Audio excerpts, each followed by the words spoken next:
In this lesson, we will discuss chapter number 3, integration, exercise 3.3, question number 10.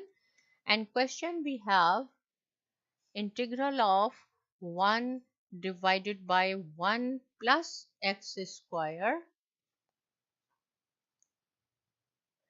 tan inverse x dx.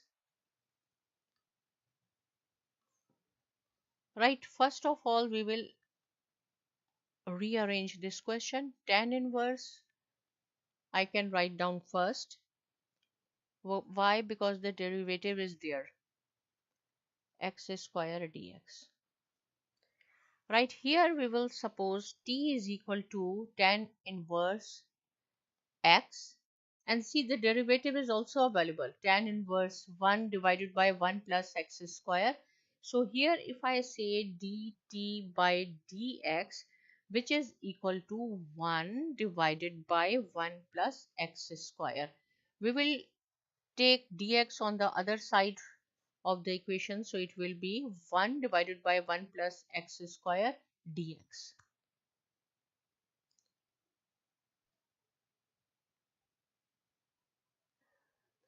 Right, so here see dx, here dx